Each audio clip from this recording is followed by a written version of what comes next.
कोई लंबा जी जाए तो आश्चर्य है, मृत्यु को प्राप्त हो जाए तो आश्चर्य नहीं है। प्रकृति उसकी दासी है, देवता उसका सम्मान करते हैं। कब हो सकता है? जब ऐसा हो तो जो मूल स्रोत बैंक है ना, वहीं से उठाना बेहतर रहता है। लोन लेनी पड़ती है, यहाँ भी लोन लेनी पड़ती है। हाँ, तो लोन ले लीजिए, उधार के बाद चुकता कर देंगे। इसको तो नहीं भी चुकाएंगे तो भी चलेगा, अपना ही है।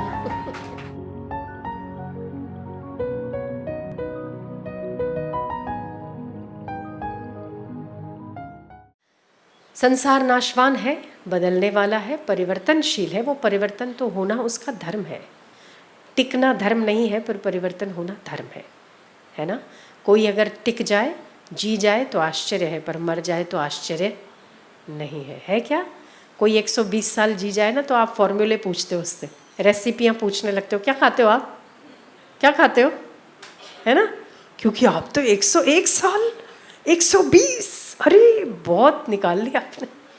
हाँ, और कोई 60 में मर जाए, 90 में मर जाए तो कोई बड़ी बात नहीं है, पर अगर कोई 120 जी गया तो बड़ी बात है। तब सारी मीडिया भी घिर जाती है इसको, क्या खाते थे, क्या खाते थे, क्या खाते थे आप, कैसे रहते थे। अच्छा, तो हम तो सीरा खाते थे। सीरा कैसे बनाते थे? हलवा खाते थे, वो हलवा भी कैसे बनाते थे, उसकी रेसिपी, है ना। इतने डीप में चले जाते हैं आप। तो कोई लंबा जी जाए तो आश्चर्य है, मृत्यु को प्राप्त हो जाए तो आश्चर्य नहीं है। तो सब मृत्यु को प्राप्त हो रहे हैं, उसमें कोई आश्चर्य नहीं है। पर जो मृत्यु पर पैर रखकर महाकाल की शरण आ जाए, उसमें आश्चर्य तो है। प्रकृति उसकी दासी है, देवता उसका सम्मान करते हैं। कब हो सकता है? जब हमारे अंतर मन की इच्छा कहीं न कहीं हमारे प्रारब्ध को शरीर के साथ जोड़ना है, और हमारे मन को कहीं न कहीं परमात्मा के साथ जुड़े रखना है। जब ऐसा होता है तभी ही शरीर का कार्य करता है, पर मन आपके उन्नत जगत में व्याप्त होता है। इससे ऐसा नहीं होता। लोग जो ये समझते हैं कि अगर ऐसा हो जाएगा तो हम धोती पहन लेंगे, गले में माला डाल लेंगे, भभूत रमा लेंगे, हम लोग साधु हो जाएंगे। नहीं, ऐसा नहीं होता। जिसका जो प्रारब्ध होता है वैसे वैसे वो विचरण ज़रूर करता है, पर उसका जो एक कनेक्शन है, जैसे कि पनिहारी बातें तो करती है, पर उसका ध्यान कहाँ है? सतत सिर पर रखे हुए घड़ों में है।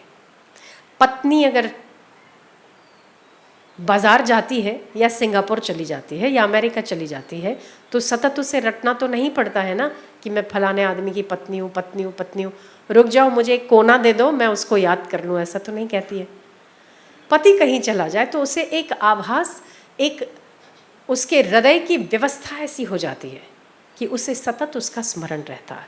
वैसे ही शरीर खाना पीना सोना रहना सब कुछ करता तो है, आपको जगत में दिखता तो है, पर फिर भी कहीं न कहीं उसका मन और कनेक्शन परमात्मा या गुरु के साथ इतना दृढ़ हो जाता है कि चलते आप हैं और हाथ उसका होता है।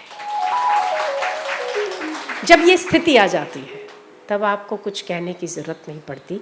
योग क्षेम वहाम्यहम्।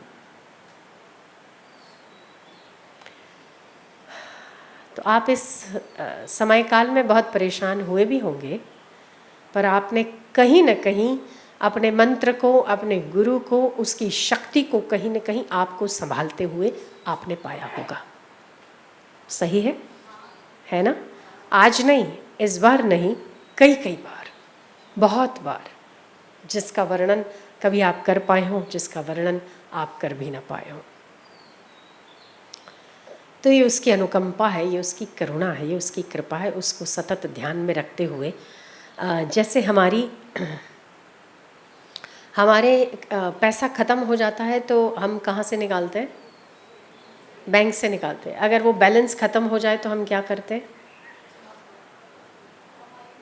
कमाई करते हैं, है ना। जॉब एक सोर्स है कमाई का, पर अगर हमें मोटी सी अमाउंट चाहिए तो हम क्या करते हैं? लोन लेते हैं। तो जब जहाँ हमें कमी होती है, तब हम जिसके पास ज़्यादा मात्रा में होता है उससे हम उधारी लेते हैं, लोन लेते हैं, ठीक है। तो हमारी बुद्धि के पने भी बड़े छोटे हैं, हमारी शांति भी बार बार उधारी है, कभी होती है कभी भाग जाती है।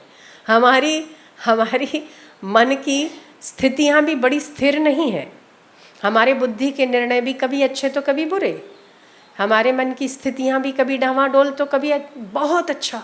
आप तो कभी कभी सुबह उठते हैं तो आपको लगता है हो ऐसा हृदय भक्ति भाव से आह्लादित हो रहा है, प्रसन्नता ही प्रसन्नता, कुछ नहीं करने के बाद भी।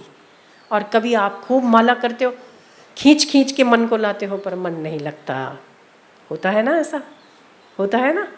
तो ये मन की सात्विक राजस तामस प्रवृत्ति है, प्रकृति है, ये सब अपनी जगह पर ठीक है। पर जब जब ऐसा हो तो जो मूल स्रोत बैंक है ना, वहीं से उठाना बेहतर रहता है। लोन लेनी पड़ती है, यहाँ भी लोन लेनी पड़ती है। हाँ, तो लोन ले लीजिए, उधार के बाद चुकता कर देंगे।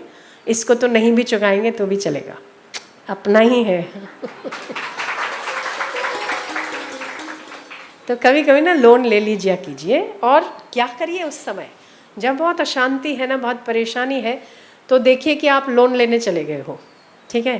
कहाँ से लेनी है आपको, पहले तो ये निश्चित करिए कौन सी बैंक से लेनी है, कौन सी बैंक से लेनी है, और कौन सबसे ज़्यादा दर रेट ऑफ इंटरेस्ट कम से कम और जल्दी से जल्दी पास हो जाए। आप सब देखते हो ना, देखते हो ना, इसमें भी देखो कौन जल्दी से जल्दी दे सकता है। तो आपको लोन वही व्यक्ति, वही मैनेजर जल्दी से जल्दी अप्रूव कर देगा जो आपको जानता होगा, जिसके साथ आपका ताल्लुक होगा। समझ रहे ना आप? हाँ, वो जल्दी दे देगा। दूसरे के आगे हत्था जोड़ी थोड़ी ज़्यादा करनी पड़ती है, थोड़े पेपर्स ज़्यादा सबमिट करने पड़ते हैं, या तो एक आध पेपर कम हो तो चला लिया जाता है, क्योंकि आप अपने हो जाते हो, है ना। बस आप देखिए, और ये लोन केवल और केवल आंखें बंद कर, चरणों में बैठकर, अपने सिर पर उनका हाथ की अनुभूति करने मात्र से लोन उसकी आपके भीतर ट्रांसफर होने लगती है। कुछ नहीं करना पड़ता। किस बात की कमी लगती है आपको, उस बात की लोन ले लो। चुकाने वुकाने की झंझट बाद में करो। ये तो ऐसा स्रोत है, जितना लोगे उतना बढ़ता है, घटता तो है ही नहीं।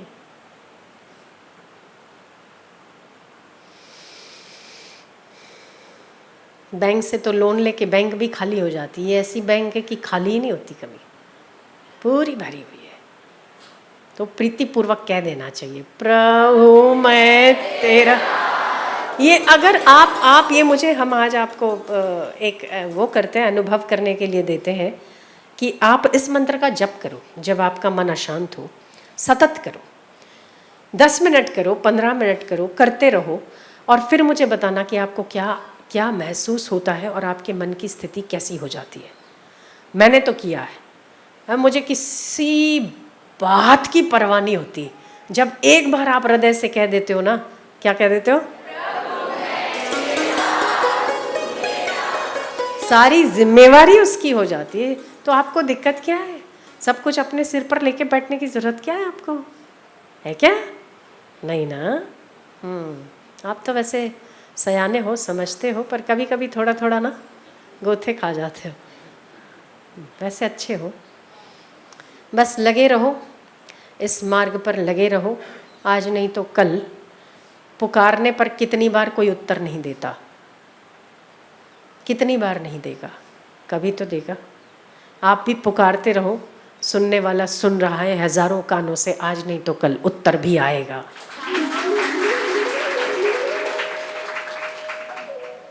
विश्वास रखो।